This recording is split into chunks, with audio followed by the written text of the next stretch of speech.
اعوذ باللہ من الشیطان الرجیم بسم اللہ الرحمن الرحیم۔ گورنمنٹ ڈگری کالج فورٹ عباس کے سال دوئم کے طلباء اردو پڑھنے والے متوجہ ہوں۔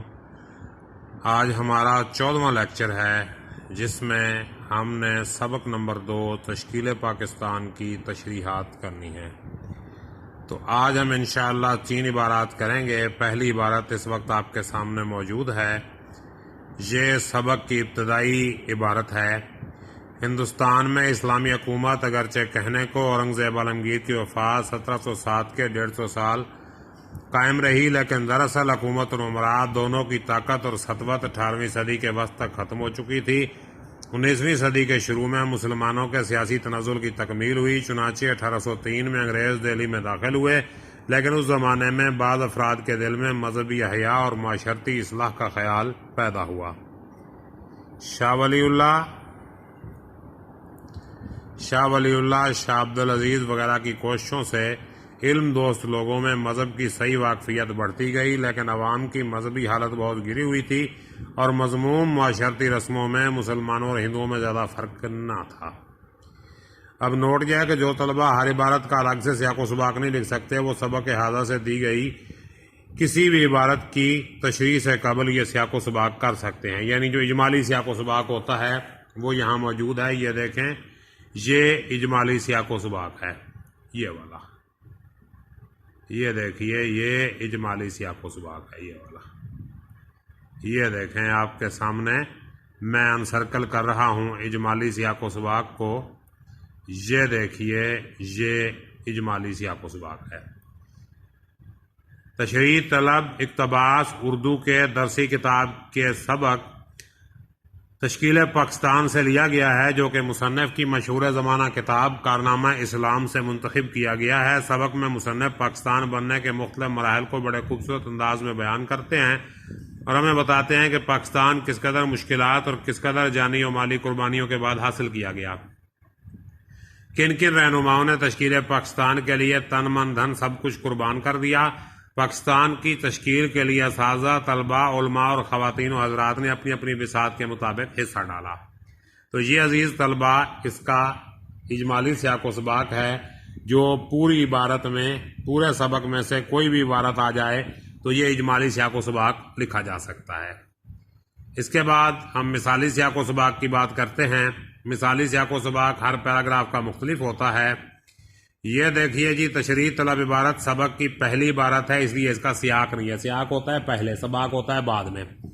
تشریح طلب عبارت کے بعد مصنف کہتے ہیں مسلمانوں کی سیاسی تنزل اور معاشرتی تقریب کے اس نازک وقت میں ایک پرخلوص مصلح سید احمد بریلوی پیدا ہوئے، جنہوں نے 15 سال مسلمانوں کی مذہبی و معاشرتی خرابیوں کو دور کرنے کی بھرپور کوشش کی۔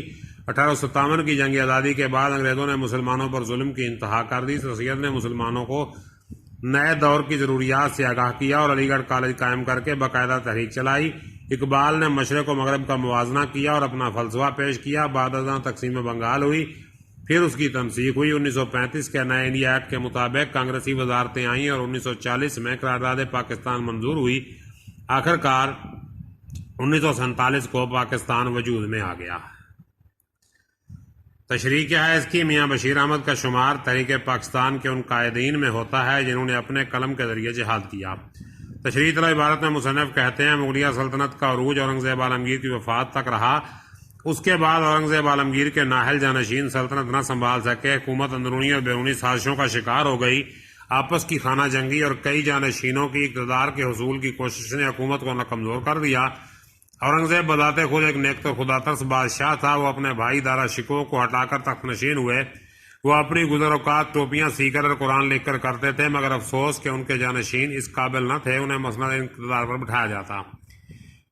18ویں صدی میں جنگ پلاسی ہوئی اور بنگال کے حکمران نواب سراج الدولہ کو غداروں کی وجہ سے شکست ہوئی۔ اس طرح 18ویں صدی کے آخر میں، یعنی 1797 میں ٹیپو سلطان کی شہادت کے ساتھ ہی انگریزوں کے اقتدار کے لیے راستہ ہموار ہو گیا۔ 19ویں صدی کے اوائل میں مسلمانوں کا سیاسی تنزل اپنے روئی پر پہنچ گیا۔ مذہبی، اخلاقی، سیاسی اور سماجی طور پر مسلمان پسماندہ ہو گئے اور انگریزوں کے عطاب کا شکار ہوئے۔ یہی دنیا کا قانون ہے کہ ہر عروج کو زوال ہے۔ قرآن میں ارشاد ہے وَتِلْكَ الْأَيَّامُ نُدَاوِلُهَا بَيْنَ النَّاسِ، اور وہ دن ہیں جنہیں ہم لوگوں کے درمیان پھیرتے ہیں۔ اور بل والٹن کا قول ہے تمہارے اعمال ہی تمہاری بربادی کا باعث ہیں۔ مسلمانوں کے مذہبی احیاء کے لیے کئی شخصیتوں نے کوشش کی، ان میں امام الہند حضرت شاہ ولی اللہ اور ان کے صاحبزادے شاہ عبدالعزیز قابل ذکر ہیں۔ حضرت شاہ ولی اللہ نے فارسی میں قرآن مجید کا ترجمہ کیا اور حدیث کی کتاب موطا کی شرح لکھی جسے المسوی الصفا کہتے ہیں۔ مسلمانوں کی مذہبی پستی کا یہ عالم تھا کہ قرآن مجید کا ترجمہ کرنے کی وجہ سے آپ پر کفر کے الزام محیط لگائے گئے۔ ہندو اور مسلمان اکٹھے رہتے تھے، اس لیے معاشرتی اثر قبول کرتے تھے۔ یہ اثرات ہندوؤں کے لیے تو قابل قبول ہو سکتے تھے، مگر اسلام غیر مسلم رسومات کا متحمل ہرگز نہیں ہو سکتا تھا۔ لہذا شاہ عبدالعزیز کی کوششوں سے علمی حلقوں میں مذہبی واقفیت بڑھتی گئی۔ بطور جیمز ایلن ہمدردی و عالمگیر زبان ہے جسے جانور بھی سمجھ لیتے ہیں۔ اس کے بعد دیکھیں عبارت نمبر 2 ہے، سیاسی تنزل اور معاشرتی تخریب کے اس نازک وقت میں ایک پرخلوص مصلح سید احمد بریلوی پیدا ہوئے جنہوں نے 1816 سے 1831 تک 15 سال مسلمانوں کی مذہبی و معاشرتی خرابیوں کو دور کرنے کی پوری کوشش کی۔ اسی سلسلے میں مذہبی آزادی کے حصول کے لیے انہوں نے 1826 میں سکھوں کے خلاف مذہبی جہاد کی مہم بھی شروع کی، جس کے آخر میں 7000 مجاہدین نے پشاور کے قریب میدان جنگ میں نمایاں کامیابی حاصل کی اور سید احمد نے ایک نظام حکومت قائم کر کے قبائل کی معاشرتی اصلاح کے احکام نافذ کیے، لیکن بعض سرداروں کی غداری سے جو سکھوں کے ساتھ شریک ہو گئے آخرکار مسلمانوں کو شکست ہوئی اور ان کا رہنما 6 مئی 1831 کو بالاکوٹ میں شہید ہوا، یعنی مسلمانوں کی مساعی خود مسلمانوں ہی کے ہاتھوں برباد ہو گئی۔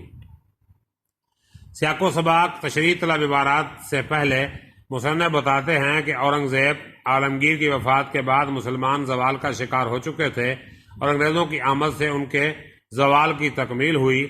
مسلمانوں کے سیاسی تنزل اور معاشرتی تخریب کے اس نازک وقت میں ایک پرخلوص مصلح سید احمد بریلوی پیدا ہوئے جنہوں نے 15 سال مسلمانوں کی مذہبی و معاشرتی خرابیوں کو دور کرنے کی بھرپور کوشش کی۔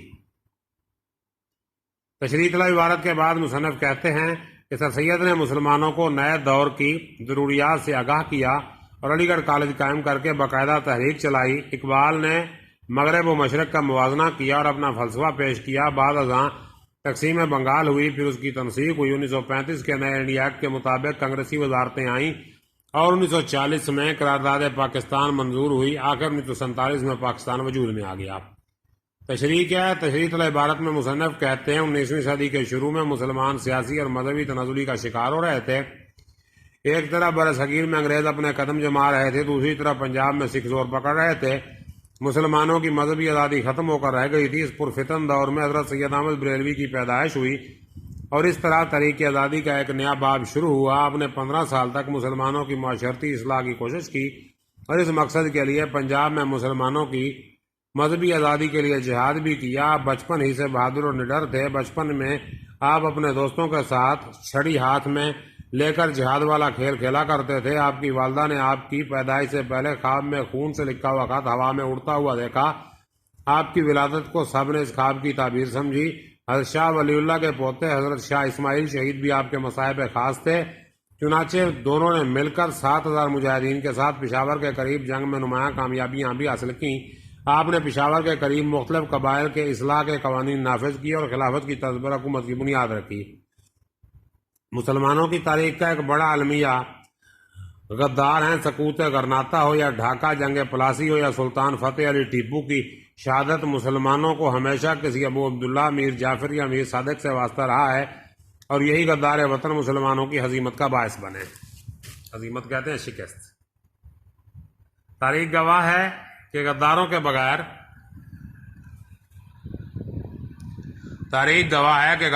بغیر کوئی قوم مسلمانوں کو شکست نہ دے سکی۔ یہ غدار نہ صرف مسلمانوں کی شکست کا باعث بنے بلکہ خود بھی غداروں کی صف میں شامل ہو کر ہمیشہ کے لیے ذلیل رسوا ہو گئے۔ اس دنیا میں بھی ناکام ہوئے اور آخرت میں بھی نامراد ہوں گے۔ غداروں نے سکھوں کا ساتھ دیا، جس کی وجہ حضرت سید احمد بریلوی نے بالا کوٹ میں سکھوں کے خلاف داد شجاعت دیتے ہوئے جام شہادت نوش کیا اور ہمیشہ کے لیے تاریخ کے اوراق میں جاویداں ہو گئے۔ قرآن مجید میں بھی شہید کے بہت فضائل ہیں اور شہید کو مردہ کہنے سے منع کیا گیا ہے۔ وَلَا تَقُولُوا لِمَن يُقْتَلْ فِي سَبِيلِ اللَّهِ أَمْوَاتٌ، اور اللہ کی راہ میں مارے گئے لوگوں کو مردہ مت کہو۔ آج بھی آپ کا مزار بالا کوٹ گلگت بلتستان میں موجود ہے. آپ کا نام اب بھی تاریخ میں زندہ و جاویداں ہے. عبارت نمبر 3 دیکھیں. 1857 میں مسلمانوں کی رہی سے عزت بھی خاک میں مل گئی. انگریز حکومت 100 سال سے ان کی ذلت کے پیچھے تھی. درپے تھی. بتدریج مسلمانوں کی زمینیں اور عہدے چھین لیے گئے. اسلامی تعلیم کے ذرائع ختم کر دیے گئے اور 1837 میں فارسی زبان عدالتوں سے خارج کر دی گئی. 1857 کے بعد ان پر عتاب اور دباؤ بڑھتا گیا اور اس طرح مسلمان پسپا بھی ہوئے اور ان مظالم سے متاثر ہو کر نئی حکومت اور اس کے اداروں سے بیدار بھی ہوتے گئے. ادھر ہندوؤں کی بے رخی نے ان کے زخموں پر نمک چھڑکا. اس ناگفتہ بے حالت میں ایک دور اندیش ہمدرد ملت اٹھا جس نے اپنی مایوس اور پسماندہ قوم کو امید اور محنت اور ترقی کا زندگی بخش پیغام دیا.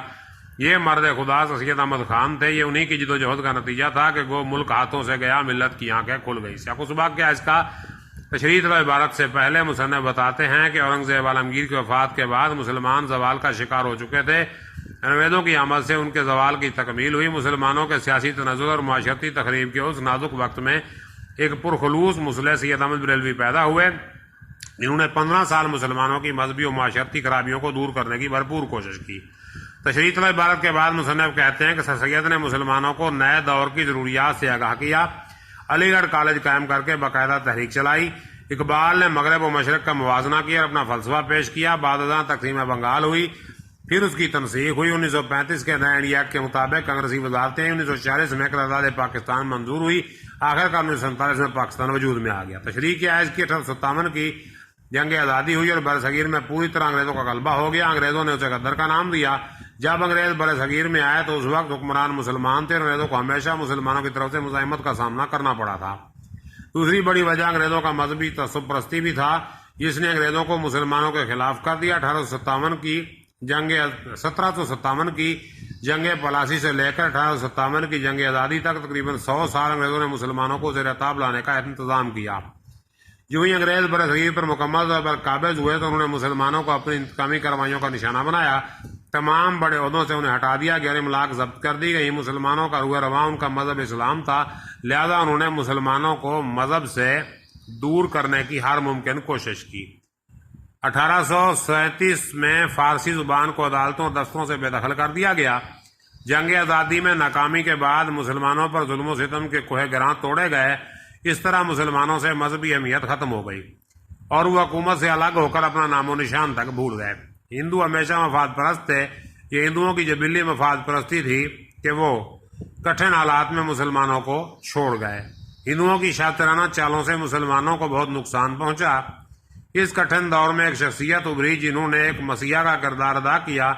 یہ سر سید احمد خان تھے جنہوں نے تعلیمی اور سیاسی میدان میں مسلمانوں کی رہنمائی کی اور ایک نئی روح پھونکی. انہوں نے مختلف مضامین شائع کیے اور قوم کو ایک امید دلائی. یہ انہی کی جدوجہد کا اثر تھا کہ آگاہی کی ایک لہر پورے ملک میں پھیل گئی اور مسلمانوں کو احساس ہو گیا کہ ملک تو ہاتھوں سے چلا گیا, لہذا اب خواب غفلت میں رہنے کا کوئی فائدہ نہیں اور اپنے پاؤں پر کھڑا ہونا پڑے گا. دراصل ظلم جب حد سے بڑھتا ہے تو مٹ جاتا ہے. چنانچہ انگریزوں کا جبر و استبداد مسلمانوں کو کچل نہ سکا اور انہیں امید کا دامن نہ چھوڑا. انگریزی کا ایک مقولہ ہے, اگر موسم سرما ہے تو بہار بھی نزدیکی ہوگی. سید کی کوششوں سے مسلمانوں میں امید کی ایک کرن پھوٹی اور اہل جور کی سختیاں حب وطن بڑھانے کا باعث بنی. اچھا ہے اہل جور کیے جائیں سختیاں, پھیلے گی یوں ہی شورش حب وطن تمام. تو عزیز طلبہ, آج ہم نے 3 پیراگراف کی تشریح سیاق و سباق کے ساتھ پڑھی ہے. باقی انشاءاللہ کل پڑھیں گے. تب تک کے لیے اجازت دیجیے. اپنا خیال رکھیے گا. اللہ حافظ.